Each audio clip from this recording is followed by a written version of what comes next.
ครับเมื่อไหร่ก็ถึงมาตอนสอนอีกได้เจียวหมอไว้ตอน77กันเนาะตัวเพียรเสียงขาดกาบเพียรค่ะตัวเพียรเสียงขาดกาบเพียรนั่นจะเป็นกาพอดกาเพียรค่ะเนาะกาพอดกาเพียรค่ะเนาะกาพอดกาเพียรในเสียงมันออกเสียงอื่นเนี่ยมาวัดด้วยจำกันครับกาพอดกาเพียรกะว่าเส้นไหนค่ะเนาะกาบอดกาเพียรกะกาบอดกาเพียรตำกะกาบอดกาเพียรตำนากะกาบอดกาเพียรตำใดกะกาบอดกาเพียรขึ้นกะกะกะกะกะกะขาบอดกาเพียรขาขาบอดกาเพียรขาขาบอดกาเพียรตำขาขาบอดกาเพียรตำนาคะ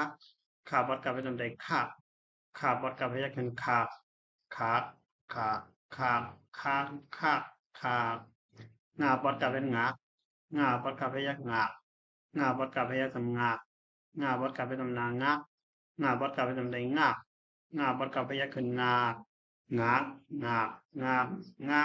างาจาบอดกาพยักจักจาบอดกาพยักจักจาบอดกาพยักทำจักจาบอดกาไปทำนาจักจาบอดกาไปทำใดจักจาบอดกาพยักขึ้นจักจักจักจักจักจัก ปจ่ายเอาสายเอาหญ้านี่ค่ะเนาะปอดกาเพชรคำต้องกระดงค่ะเนาะคันนี้มาว่าในที่ตัวนั่นเนี่ยปอดกาเพชรปอดกาเพยักปอดกาเพยักทำปอดกาเพชรทำนาปอดกาเพชรทำไตปอดกาเพยักถึงอาอาอาอาอาอาอ๋อค่ะบริเวณเขาว่ากาดงส่วนสิบเก้าโดนกันนะอันนั้นครับเป็นทางหมากเนาะหมากโมงมาในหมากในเฮติโรโดมันในมาบอดกาพยักหมากเนี่ยเนาะก็เป็นกาวบอดกาพยักกาจ่าบอดกาพยักจ่าอันนี้เนาะหมากโมงมาที่สองงาพยักจะโมงหมากโมงให้หนึ่งรอเนาะกำในมันดูได้ตอนพึ่งดูมันจำกันค่าที่สองหลังว่าเพชรจำนาคือหน้าที่สองหนูคือหนูหาเสืออายักสัมหาคือหนูหาปลาบอดกาพยักปากคือหนูหาปากข้าวเพชรเขายาที่สองยักอยู่เขาอยู่พาบอดกาพยักจำพา เขาอยู่พักการอภัยกันเขาอยู่พักกันไม่หลังว่าเป็นตำนานเมียวอีสปาเสียตำนานปอเมียวปอแล้วก็ขึ้นในตำไรเมียวปอไร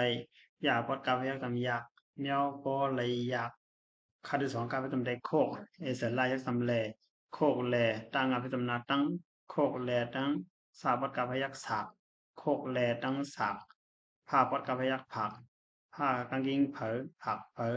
ผักบดกาพยักผักมานาไปตำนานมันผักเพอผักมันคืนหนูหาปากเขาอยู่พักกันเมียวปอเลยอยากโคกแลตั้งสัก